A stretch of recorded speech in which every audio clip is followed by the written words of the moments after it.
Welcome to our In Conversation series of the Experts in Sport podcast.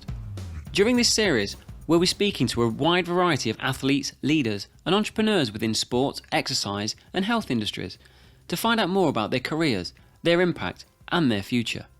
Today, we're with Matt Rogan. Matt's career has been spent creating and scaling businesses in the sports and entertainment arena. In 2011, Matt co-founded Two Circles, leading the business as Chief Executive and Executive Chairman. During that period, the business grew to just over 200 people, servicing over 100 clients, including the 6 biggest sports right holders in the world by revenue. In 2020, the business was acquired by Bruin Capital, and Matt stepped down as Executive Chairman on completion of the deal. Matt now spends much of his time focused on board advisory work, including for the English Institute of Sport and the Major Events Panel for UK Sport. Matt has also published a number of books, including Britain and the Olympic Games, Past, Present and Legacy, which he wrote with his dad Martin in 2011. And more recently, Matt published All to Play For, How Sport Can Reboot Our Future, which was shortlisted for the Sunday Times Sports Book of the Year in 2022. He's also been published by Harvard Business Review, most recently in 2018, within Top 10 Reads on Sport and Leadership, where his work sits alongside Sir Alex Ferguson and Andre Agassi. In this episode, we're going to be discussing a variety of topics, but we'll mainly focus on the entrepreneurial side of things, including the creation, development and eventual sale of Two Circles, the development of Matt's most recent book All to Play For, and what's next for Matt. So if you're interested in sport, business, leadership and entrepreneurship, then this is sure to be a great listen. Hi Matt, thanks for coming on the podcast. No worries at all. Thanks for having me. It's really good to have you. I know you've just done a guest lecture for us as well, so much appreciated in regards to that. Went down very well with the students. Obviously, at the start of this podcast, a very, very big CV that you have. But before we kind of dig into all the details that we have around Two Circles and everything else, I just wanted to ask you, what kind of got you into sport and wanting to work in sport? Well, actually, when we were interviewing people for Two Circles, we used to say, either there's a gene in you that can't stop asking about sport and the business of sport and what sport means, or there isn't. And it's the one thing that we think is quite hard to teach. And so, you know, that might be you sit down on a Monday night after a kind of a tired day at work, and then you're still asking yourself, well, why is that advertising hoarding got Chinese lettering on it? Or why is that stand empty and that one full? You know, it's just an innate interest in the business of sport, taking your passion for what sport means and turning that into commerce. And I guess in hindsight, I sort of had that innate gene. So my mum was kicking out a bunch of sort of stuff you traditionally leave at your folks' house 2-3 weeks ago. And I found an exploration, I guess for business studies, not really sure, of the impact of sponsorship of a cricket event that I'd done when I was maybe 13, 14. And I walked around to all the neighbours and asked them some questions, and then sort of hand wrote the report on the effectiveness of this cricket event sponsorship. So it was always obviously there. And even before that, I remember getting sort of farmed out to a soccer school during the school holidays by my folks, and wandering into the soccer school, which, because we lived in Uxbridge, just happened to be at Bisham Abbey in Marlow, and just looking at the place and just thinking, wow. Not look at the pitches or isn't that Abbey old, but wow, you know, somebody must be in charge of running this. So there was obviously something there from an early age that just put the kind of on-pitch passion with the off-pitch passion together for me. And I think that's true of many of the people that I've come across over the course of the last 20 years or so. That's interesting because it shows that there was a desire for sport, but also that entrepreneurial nature was there from a very young age by the sounds of it. I suppose. I mean, I'm never really sure whether I was a natural or am a natural entrepreneur. But I'm definitely somebody who sort of is enthusiastic about the idea of the industry that sits behind sport and believes in the power of sport. And so any of the entrepreneurial things I've done along the way are probably just because I didn't believe that was being capitalized on, or I thought it was an opportunity to do something better. So that, I would think, is kind of more the intrinsic drive to do things better or see opportunities. Is that entrepreneurial? Maybe not. I'm not sure. Yeah, it's a fair answer. So you probably had a desire for sport to begin with. What sports did you play? So I was a tennis player and footballer growing up. And there was a really great combo in terms of understanding, you learn a lot double faulting at match point down in a club finals day playing tennis, and you learn a lot trying to lead a ragtag group of sort of 10 of your peers at school through kind of school football matches. And so I learned a lot from both environments. Kind of played county representative tennis until I was 18, and then snuck in a little bit when I was 40 again. The bit when you actually have to be good, they didn't get anywhere near, but played a bit of vets tennis. And then from a football's perspective, ankle won't really let me play anymore, which is a bit of a shame, but I kind of played it at a level where people in the side were getting paid. It was just never me.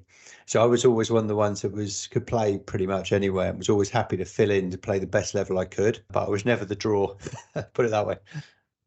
And did you carry that on in university as well? You play football? Yeah. So played football at uni, and then played in the kind of amateur football lines and kind of county prems and stuff after uni. And it was just having kids and the onset of Two Circles as a business that sort of led me to conclude that spending the whole day away at the other end of Oxford or something was probably a bit irresponsible. So that's when the football at least got jacked in for a quintessential middle-aged man's kind of approach of going for a run in the morning when he's dropped his kids at football or tennis or cricket or golf or whatever the sport might be. So that's how most of my time's spent now. Yeah, we all have to grow and adapt to what our body can do and what time will allow. I think I'm This in a is similar true. stage. Just depends on which week it is, which of those two pressures is the larger. That's all. Yeah, definitely. So then university, obviously a love for sport, love for business. And where did your journey take you after university prior to setting up Two Circles? So I guess I was a linguist at uni, so I did German and French, and my conclusion or criticism on my CV leaving uni was the exception of having all my tennis coaching qualifications and having run sports camps for kids, didn't really know that much about business generally. So I had done a couple of stints at PwC in places, but didn't really get under the skin of anything within the week or 2 weeks I had with them. And so I went into strategy consultancy originally, working for a spin out of two Bain partners and two McKinsey partners who'd set up a small strategy boutique, which was a great experience, and just tried to make a name for myself as the person who understood would be blagging it, but sort of had an interest in the business of sport. Used to leave a book on my desk that one of the ones I was reading about the business of sport, sort of make that point. And I guess a little bit made my own luck, and a project on Premier League football came in. So helping understand the potential value of Newcastle United for NTL, the cable company, as a potential acquisition of a minority stake. Got involved in that because I was the only one who knew a difference between a transfer fee and a salary, and what you put on the balance sheet and what you didn't, and what a sensible merchandising plan for a soccer club might look like. I probably had more kind of nylon sports shirts in my drawer than the rest of the strategy boutique put together. And so I ended up working on that project, and the rest was history, really. Right place, right time, and following your passion a little bit. Yeah, although it was deliberately, I guess always, I think in the world of business, it's half making your own luck and half just pure luck. So lucky the project came in, not lucky that the book on the business of sport had been remorselessly on my desk for the year and a half since I joined. So, bit of both. And then, so you did that for how long did you do that for until you moved on? So I was in strategy consultancy for about 2.5 years, and I think my next project was due to be pallet racking across Western Europe. So I had a decision to make at that point, which was MBA, couldn't afford it. Pallet racking, not particularly enticing, or keep an eye out in the market. And it was a role for originally sort of merchandising and marketing for the NBA, US Basketball League, out of the UK office. So I went there.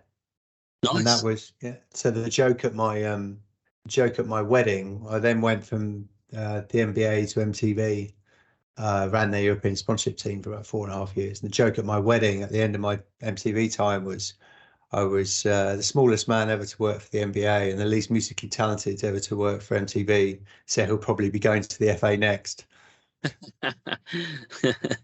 Well, maybe it was that harsh but fair. Yeah, to be fair. Yeah. And then at what point did you decide that you wanted to set something up like Two Circles?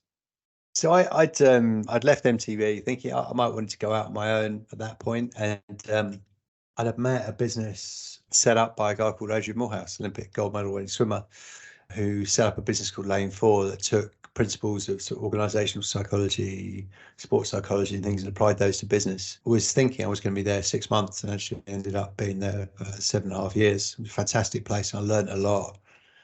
And sort of ended up thinking, well, what can I do that takes the sort of the strategic consultancy skill set that I learn and use still every day, from my time at Couchhouse, the strategy consultancy I started, put that together with working for a couple of entertainment-based, sports-based rights holders, so MTV and the NBA, and then my understanding of how to run a service business. I wonder if there's an opportunity there, and had met and tried to hire a couple of times a guy called Gareth Bush, who had become a good friend, and together we hatched up an idea for a business that took Gareth's experience being a sort of data strategist at Manchester City, so combining data sets to solve commercial problems at Manchester City, with my experience in strategy consultancy, so understanding the way the broader macro environment's going and the way that will affect a business. We hatched a business plan together that would be a bit of a blend of the two of those skill sets. And I managed to persuade my wife, Claire, who didn't want to go back post mat leave with our second child, into her world of venture capital, to jump on as well. So the three of us came up with the idea for Two Circles in sort of middle to the end of 2010. Can you just provide it with a brief description of what it is exactly a company like Two Circles does? Sure. So at a level of data, let's start there. So we would describe ourselves at the time as a data-driven sports agency. And by that, we mean that we could take data on an individual that a sports team or league might have around their organization and combine them into a whole. So to understand that you, Martin, have bought £300 worth of cricket tickets around the country over the last 3 years, that you've registered to play a game of cricket for your local team in Loughborough, but you actually never have, that you might have registered for Surrey's newsletter, despite the fact you don't live anywhere near Surrey, but when you registered for the England supporters team, you gave us your details as living in Loughborough. And so we could start to piece together an understanding of yourself as a cricketer. Maybe you had a cricket bat in the shop of the ECB, in the basket of the ECB online store, but it was a junior cricket bat. And so we could kind of say, okay, well, if you put those things together, sort of sleuth that out, if you like, and say, well, maybe you did play cricket or looking to come back to cricket, but aren't playing at the moment. Maybe that's because you've had kids, you're keen your kid starts to play. Maybe you tend to only attend the test matches based on the fact you've bought a few tickets around the grounds, but often to see England. And always, interestingly, to see South Africa. Okay, well, maybe he's got some South African background. So what, therefore, what you might do with that information? Well, if Leicestershire, just down the road from you, signs a South African superstar, we might tell you about it. If there's a particularly friendly kind of occasional cricket club that's down the road, we might want to tell you about that. If there's some junior schemes starting up in the local area, we might want to tell you about that. So it's all about using the clues that unifying that data together gives you to help our clients make smarter decisions ultimately about that.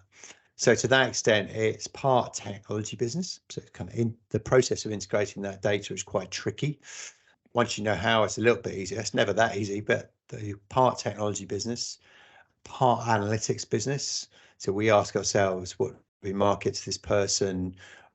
How might they be of interest to a sponsor? In the same way that Tesco's combines data from Clubcard and says, okay, where are we going to put the beans? Where do we need another store? What are we going to send this person discount vouchers on?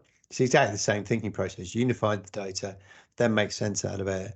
And Two Circles then evolved a digital marketing capability as well. So to be able to take that information for those clients that didn't have particularly large marketing arms themselves, sometimes we would keep the marketing piece of the jigsaw for them and send the emails or do the social marketing, whatever it might take to realize the message to the right person.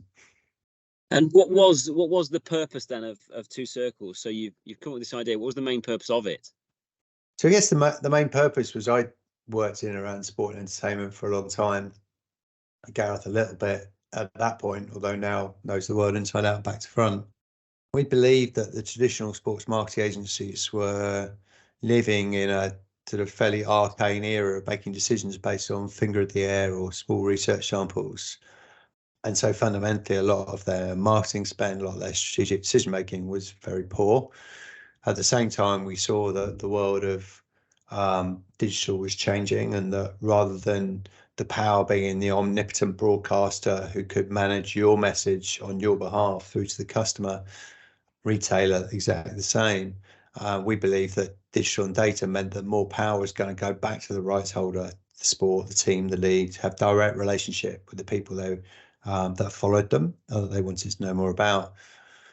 And we thought there was therefore a different type of sports agency that could be set out with data at the heart of it. So helping teams and leagues make sense of the audience data and the audience information they held, fan information they held, and use that to make far smarter decision making. Similarly, we couldn't see that anyone in the sports agency environment in the market had the background or the drive to change the status quo. And so we put our foot down and set up Two Circles to do exactly that. So the premise behind the name of the business was, so the sports and the fans sit as two very separate circles, both frustrated they don't know more about the other. And our job was to use data to sort of unify as far as we could the two of those circles, hence Two Circles. Very well explained, and stolen a potential question I was going to ask you about why Two Circles, but you've explained it very, very well. Well, you can ask that's the nicely polished marketing vernacular. At the same time, the personal story is Gareth was a GB 800 meter runner. So used to go to parties and say to girls, ran around 2 circles. And my sports, I was nowhere near the level of his sporting ability, but I was football and tennis, so 2 balls at least. And so it kind of had a nice little personal ring to it as well, that we played around with those in terms of visualizations of the brand a little bit. But then we came up with the nicer, slicker answer. But that is the reality of what the business does, at least. I like it. I like the 2 or 3 versions of the story that you've got there. Yeah.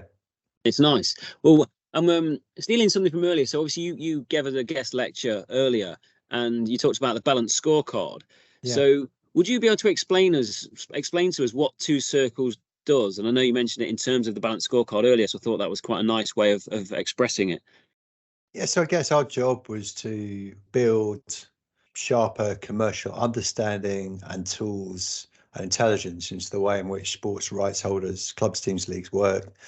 And so in order to do that, you're provide that service, you are effectively a blend of being a people-based service business and a technology business. So you integrate data down from all sorts of different sources in your clients and then play that back to them in the way they can make sense of and use for commercial advantage. And so it's quite a complex business, and it's quite a simple business. Quite a simple business on the basis that you have one set of customers that you charge either a monthly retainer fee for or a project fee to. That bit's pretty simple. But the reality of hiring very different skill sets, putting those together under one roof, building a culture where they all want to be together, making a name for yourself in a market that's never heard of you, and delivering that service extremely well from day one for clients, pretty complex. And so I'd used Blame 4, my prior business with Adrian, I'd used a very simple balanced scorecard as a way of making sense of all those challenges, which has on one vertices external and internal, and on the other ones current and future. So to make that clearer, I guess. So your external future is about your market and the way you innovate to attract that market. So for us, we were thinking about things like, is our product fit for purpose for 3 years' time? Has anyone heard of us yet in the market? And if not, how do we drive that awareness and understanding? So that was our market innovation piece. Internal future is about the team and the culture we're looking to build. So how many people do we have in our current organization? Are we looking after them, and how are we developing their skills? But also, what does the pipeline look like in terms of if this next piece of work might fall, who are we hiring to deliver against it? How quickly can we get them in the building, that kind of stuff. And what's the succession plan for everyone in the business they look to move through. Then in terms of the kind of more short-term stuff, So the internal short term for us is all about a process. So do we have enough seats in the office? A very simple way through to how we're managing our finance systems, GDPR and data protection law, and being on top of that, all our client legals, those kind of things.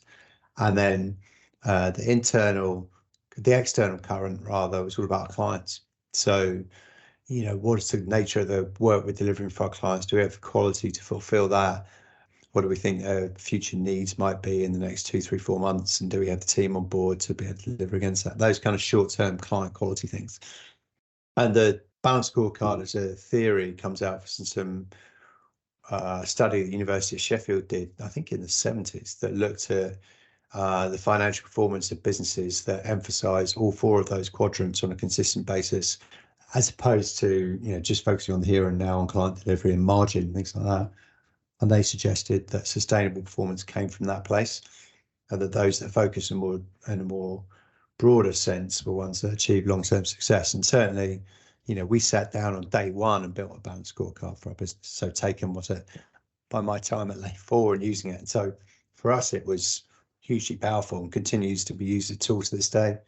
Gareth, as chief exec, will still set his to-do list and priorities against it, and everyone in the organization has their team objectives and individual objectives set against it. It's really great to hear, because irrelevant of what anybody thinks of a balanced scorecard or whether it's used or the theory behind it, part of this podcast and a major part of my role at the university is moving theory to practice. So It's really good to have that example that actually you've used that theory, you've used it in practice and still do, and you've created a very, very successful business off the back of that, being a bit of a cornerstone by the sounds of it to what you did. A complete cornerstone. Like in the lecture, I showed my to-do list as chief exec of what was probably by then a sort of 20 million quid business, and it was absolutely structured against those four quadrants. Yeah, the one challenge sometimes you have thrown into balanced scorecard is, the strategy is all well and great, but where are the numbers at? And we took the view that we didn't have any financial targets in the balanced scorecard at all, beyond kind of quality metrics and KPIs in all the areas, but not financial targets. We picked those out. And so in our board meeting, for example, we'd have a balanced scorecard and the reporting against that on a red, amber, green basis. And we'd have a finance report that Claire had led on. We found the combination of those two was really helpful. So the finances told you stories about where you might expect the client balance scorecard to be, i.e., we're flying right now. Numbers are, if anything, too good. Our margin's too high. I bet you if we go into the balance scorecard, we're going to see recruitment pipeline and team stretch and culture challenges, and you always did. So that each told you stories about where the other might be. So together they were the absolutely cornerstone of the business. It's really good to hear, and you've touched upon it there about the rapid growth. So it kind of moves me forward, really. So how did it grow, or why did it grow so rapidly? What do you think? How did it grow? It grew quickly. It was our first investment was from WPP, which was after about 4 years. So it grew really quickly. And why it grew, I think it grew as a result of a couple of things. Firstly, our strategic focus in the market is very, very different as a result of this kind of data-led, evidence-led decision making. And what you found in particular after London 2012, when the industry was saturated with a lot of money, frankly, and a lot of, some cases, fairly lazy decision making on behalf of some of the agencies that had just seen their numbers inexorably grow pre-games, you saw a real challenge around, well, why are we spending this money? What's it giving us? What's the return? And we were able to answer those questions in a way the more traditional agencies probably weren't. So the product was manifestly different, and the technology component enabled us to create the ability to decode data for our clients' data for the very first time, which made our product quite sticky. So if you had somebody who's decoded your data for you and helped you understand what the runes are saying, and they're suggesting they can do that on an ongoing basis based on retainers or whatever it might be, then you're more likely to sign up to that. And so the focus, very differentiated product, focus on existing clients, not getting too excited about the new deal, but focusing on the quality of what we were doing, meant our client retention rate was excellent. I showed you in the lecture tonight the layer cake of our work kind of increasing year by year. We weren't a leaky bucket in terms of clients, so that made it more easier to grow. And the third thing was, I think, and probably in some ways the most important thing, I like to believe that Gareth, Claire, and I are a really good team. And, I think we could have made a success of a lot of businesses in the sports industry space just because our skills were different, we respected each other's capability. We worked really well as a unit. And so I think we were just one of the better run agencies, better run businesses in the sports industry at that time, irrespective of what the product was. I suppose as it grew rapidly, obviously with that comes challenges. What was the biggest challenge of growing so fast? I think it's probably two or three, depending whose perspective you're coming from. In terms of the scaling the business, because the business was running quickly, I think it's just getting that trade-off between giving enough challenge to the people in the team, but also hiring enough people in that you don't overwhelm them with the quality of the work, and sort of getting that balance right. Because what we couldn't do was just go fish for really good people in other agencies, right? Because we were trying to do something sport that had never done before. Therefore, in our first 100 people, I think 7 or 8 came from sport, and that was it. So finding the right people to bring in, to hit the ground running, to support our existing team, to match the demand for the work was super challenging. That was one. Second thing probably was, I'm a big believer in that phrase, you only know you've got a strategy when you say no to things. At the same time, it was quite challenging having so many people telling us we were mad. Principally, they were saying, why are you doing this stuff for clubs and teams and leagues? Like, I haven't got any money. I do it for the brands that sponsor sport, or the broadcasters that invest in sport. They're the ones with the money.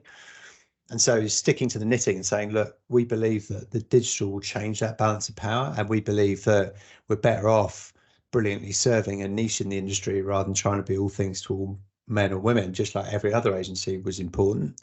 So that was a challenge. And I think thirdly, lots of challenges, right? I mean, but that's life with Chippy Z. Like thirdly, for myself, it was a case of just managing myself through the process, because I'm not somebody who's particularly good at doing something half well. So if I was in, I was all in, and that was true of my work. It was also true of trying to qualify. I managed it in the end for Boston Marathon to go under 3:15 for marathons, try and do that concurrently with be a good dad and be a good husband and all that kind of malarkey as well. So I found that had an impact on my own immunity levels and health. So that was difficult, sort of balancing keeping the tiles on the space rocket as it flew, but also keeping the sort of the bits of the jigsaw together for yourself. And the fourth one, I think, would be remiss of me not say, like, the one we didn't crack. I feel like in the end we did a decent job of those three. The one we didn't crack probably was, we thought we were trying in terms, and we were trying in terms of trying to grow an organization that reflected the cultures and the communities and the demographics of the audiences we were trying to understand and serve. But in reality, we didn't do a good enough job in terms of our EDI strategy and thinking. Gareth has done a phenomenal job with the team in terms of turning that around latterly, but we both look back with some regret. I think he's on record saying as well, in terms of the mix of our team in those early years was not what we might have hoped it could have been. It was 8-9 years in until we really properly addressed it, and we needed people, probably things like everything that's happened in the UK and overseas over the course of the last 3-4 years, to really look ourselves hard in the mirror in that regard. So that would be a regret I think we both share. Yeah, there's always lots of challenges. So let's focus on what about the achievements? What are the things you're proudest of with Two Circles? The lovely thing is, that despite not being there anymore and not being a part of the business anymore, I have sort of reminders every 2, 3, 4 weeks still of, somebody there will get promoted, or just LinkedIn is a fantastic source of checking out what all the team are all up to. And that is by far the most rewarding part of the journey, is seeing when, somebody gets appointed as a non-exec director at a national governing body, and you remember them joining almost raw straight out of Loughborough. This is extraordinary, and that continues to be, I think, one of my best moments, and probably one of the best achievements of the business, was we got that balance broadly right, that people could thrive there, stay with the business and grow and evolve. There's funnily enough, a guy called Gav McKinley, who I used to play doubles with at uni, our local tennis club, before he went to Loughborough. used to chat to him, and he got far too good for me and progressed up the teams as he got older. But we sort of stayed in touch, stayed friends. He joined the business as a grad, now leading global projects. It's just phenomenal. And things like that will always be the biggest achievement of the business. I think coming with that and the fact that people stayed around, grow, evolved and developed, the fact that just the client retention rate of the business is extraordinary. So when I stepped back in 2020, I still remember part of the presentation, the initial presentation for Bruin, the private equity firm that ended up buying Two Circles out of WPP, was to say that when the business started in 2011, we'd obviously had sort of 7, 8 years of growth by that point. And anyone who worked with the business for more than 6 months, any client more than 6 months since 2011, there was a 90% chance they'd still be working with it in the middle of 2020. And that still fills me with a lot of pride as well. That's brilliant. Both of those bits are brilliant in terms of, real people side of things, both in, your employees, but also your customers. Yeah. And, when I'm speaking to students, we often talk about, the soft side of things. So developing those communication skills, but also, not saying you can do something when you can't, going and delivering what you say you can do. And, the old adage of under promise and over deliver and those kind of things. And students trying to get an understanding of how important that stuff is. I think it's huge, and it's great that you pointed out real people things that are the biggest achievements you've had there.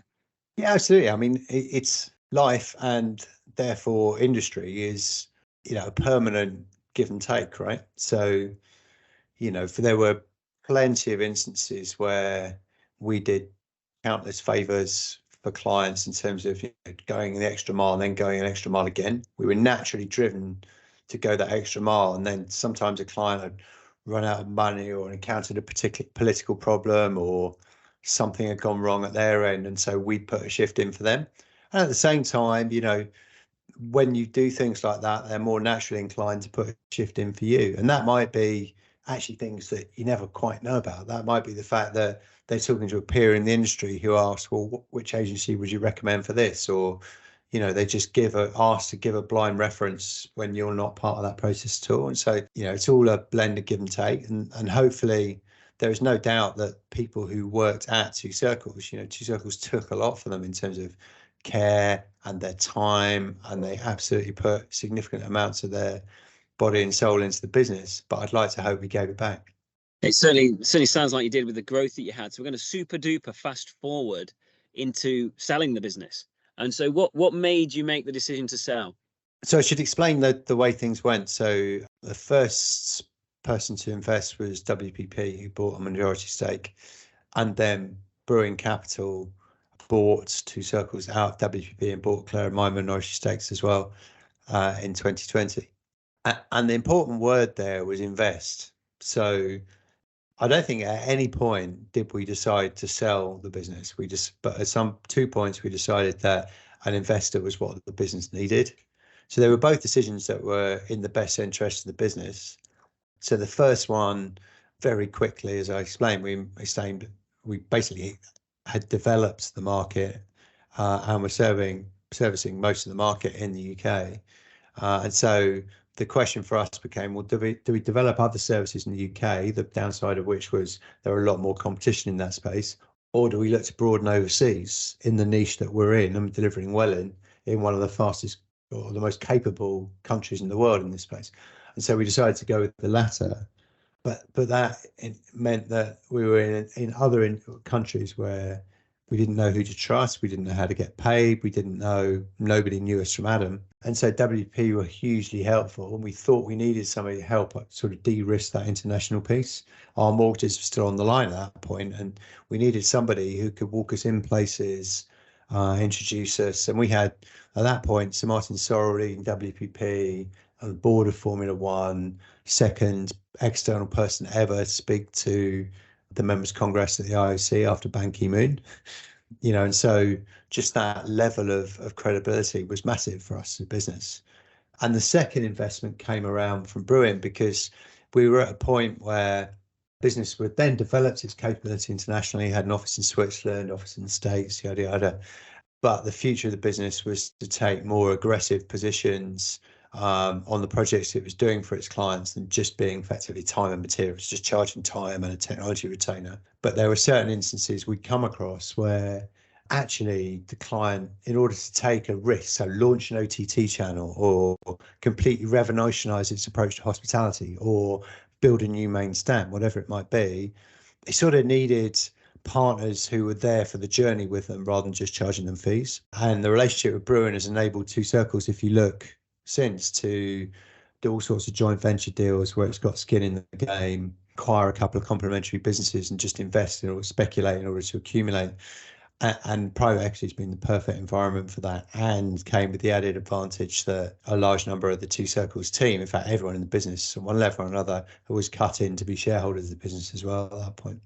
Oh, nice. Okay. So with that, you've ran a business extremely successfully for, was it 9 or 10 years? Yeah, more successfully stayed married. So 9 years.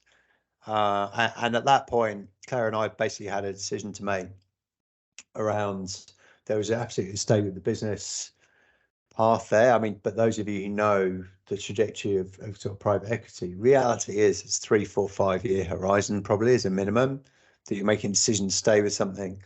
At that point, my son was 12, right? So we're basically making decisions, say, well, for all the time you're at home living with us, we're going to be trying to run a business on, and not more than on the side, but as core part of what we do. Or it was a point there with private equity for 5 years, or we had to kind of say, look, it's the right time now for us to take a step back. And so, frankly, it wasn't even a decision. Both Claire, my wife, and I are both very fortunate to have been brought up in kind of loving, caring homes with folks who dropped everything for us in a heartbeat and who wanted to be the same for our kids. And so it was the right point to just give the team a lot of very appropriate as chairman cuddles, and then sort of take a step back. And we're still great friends with Gareth and a lot of the team there. I'll speak to somebody in the business every 2 or 3 weeks, just check in, see how they are. But it was the right time to do other things, and that's kind of what I've been doing since.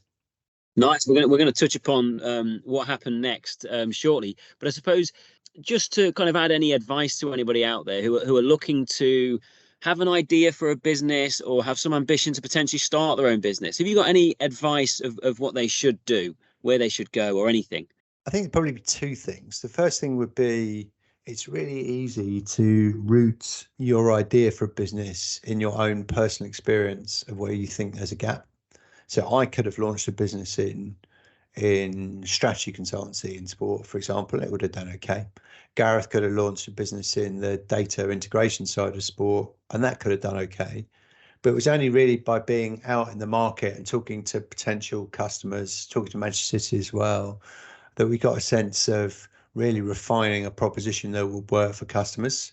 So it's not about you, it's about the people you're selling stuff to or want to aspire to sell stuff to. And so being customer led in the proposition you come up with starting a business is so important. It can sound a bit trite if you say, like, what's the insight against which you started this business? But coming from a position of customer need is fundamental, number one. Number two, I think, is you need to know what you're signing up for, which is be comfortable in a world of autonomy, personal decision making, and hard graft, but also the benefits of doing that. So recognize you'll have more time in terms of your own flexibility in your own diary, be more agile around while you work and some of those kind of things. So see the good and the bad. So talk to people about what the upsides and the downsides are. And the third thing I think is, I'm not sure, whilst we could also have developed our own businesses, I'm not sure Claire and I and Gareth would have gone at the pace we were going without the comradeship that having each other provided. I do quite a bit of sort of mentoring work alongside entrepreneurs at the moment, for whom really I'm just a bit of a safety valve, because it's quite lonely. And so you don't need to have a business partner necessarily, but just have people, try and surround yourself with people you trust who can be a source of honest, pragmatic challenge and support on the journey, because otherwise it's lonely. I think a lot of people think it's all about being an individual entrepreneur, whereas actually it's not really. And I think one of the things that's clear from conversation with you is the three of you really had different skill sets that really combined to make this work. And on your own, that's really difficult. And you can't have all those skill sets.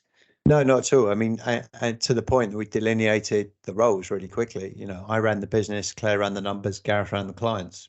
So if I was doing leading some client work, it was very, very clear that ultimately it was Gareth's call where we were looking to evolve a client to. That fell out very naturally and it worked. And so if you're an individual entrepreneur, having somebody as a source of trust and confidence on the financial side is absolutely fundamental. Having two or three clients that you can be close to, engage with, and almost vest in the journey of your business such that they can be critical friends. Also fantastic. We had a lady called Karina Murta at the ECB at the time. She now runs the Festival of Cricket in London, who was fantastic. She was hugely supportive, but also told us when we'd screwed up. So you kind of need those extended group of friends and peers around you to help. Well, here at Loughborough, we've got the Loughborough University Science and Enterprise Park, and it's a real area of growth for Loughborough. Yeah, I And believe it. I'll mention Pete Hitchens. So he's in charge of what's called LU Inc., so the Loughborough University Incubator. So if there is anyone listening who wants to start their own business, whether that's alumni or not, we are looking at spin out companies, but also spin in companies. Can the ecosystem of Loughborough help anybody's business? And if there's anyone listening who thinks they might, get in touch with me or get in touch with Pete, and I can put you in the right direction, because I think it's those experts combined together and all those people who are pushing in the same direction together is what we're trying to create here with LU Inc. and the LUCEP, as we call it, the Enterprise Park.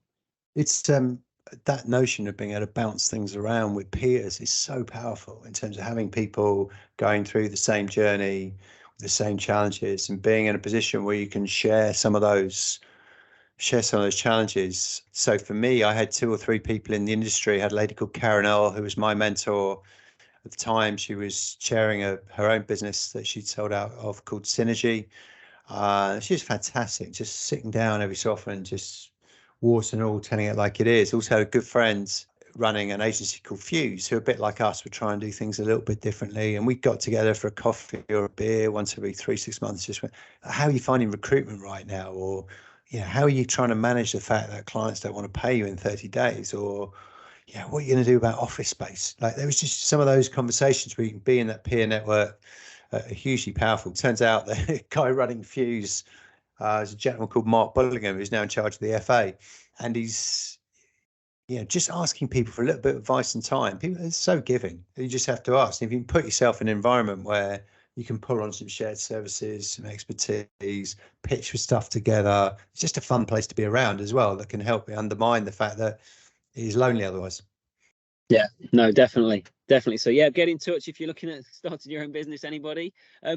So just before we finish then, where did you go next from there? So you've sold the company, and I know you wrote a book. What was the decision behind writing your book? The decision was very simple, which was the deal completed. The debt transfer was the last bit to be sorted out as lockdown loomed. So I found myself almost the first or second week of lockdown sat in my office, because I'd always been there, because I'm not really sure what I do now. Got a knock on the door from my daughter going, "Hi, it's me. I'm not going to school this week. Here's some worksheets. You need to teach me the fronted adverbial," as homeschooling became a thing. If you've met my daughter, it's pretty bloody terrifying at the best of times. So I had quite a stark choice of teaching the fronted adverbial or finding a way to make myself look busy, despite the fact I just sold my business. So the book was a nice way to do that. But actually, the book is around the future of sport in the broadest sense. So as a commercial vehicle, commercial entity, a source for entrepreneurship, but also the way it can influence and be influenced by society over the next 10, 15 years, whether that's health, education, urban planning, whatever. There's a bit of a manifesto, I guess, for how sport might evolve and change.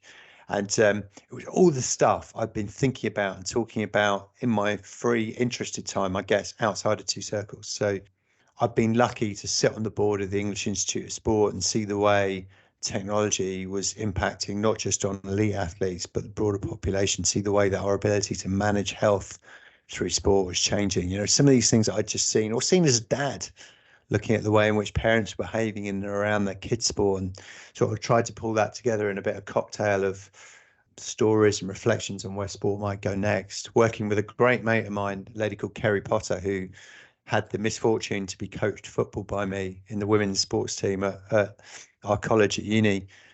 Stayed in touch, and she kind of helped me make sure that it wasn't just a white middle class blokes view of somebody who'd always worked in sport but had a broader perspective.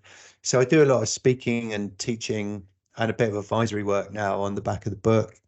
I also sit as a non-exec director, as I mentioned, to the English Institute of Sport, and sit on the major events panel for UK sport, which looks at business cases and the opportunities to invest government money in bringing large global sports events and smaller Olympic and Paralympic performance-focused events to this country. So whether that's inheriting the European Breaking Championships from Ukraine, or currently very live is the bid for the Euros, men's Euros, having been involved with the women's and Commonwealth last year. That's fascinating work to do, looking at the opportunity and levers for professional sport to make a difference in the local communities in a more educated way when the games or the championships leave town, and do a bundle of advisory work as well. So helping around strategy for fast growth businesses or businesses looking to pivot as sport changes and evolves. I don't do all my work in sport because I don't think that's healthy, but a vast majority of it is helping sports businesses change and evolve and grow, somewhere between support and challenge, somewhere between coaching and mentoring, sometimes in a formal, I guess this businessy word would be like a retained role, and sometimes just on an ad hoc basis. Nice. It sounds like you're keeping yourself busy, and I will give a bit of a plug for your book. So it's called All to Play For, and I was lucky enough to have a copy of it. And actually, you introduced me and my son to Billy and Jezza. They're mentioned in your book, aren't they? Billy and They are Jezza, indeed. Wingrove. So yeah, They are indeed. it's mentioned in the book, and I was shocked that I'd not actually heard of them. And it's probably maybe a year ago when I first met you. I'm not sure. When did the book come out? Book was end of 2021. Yeah, so probably a so year or so ago that I met yeah. and read that, and yeah, we've probably had 12 months of Billy and Jezza and copying what they do on the back garden. So There you thanks for go. that. And That's right. you've been nominated for awards with it as well.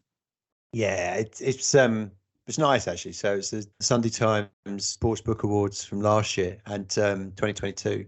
It's just a lovely place to be with some amazing people.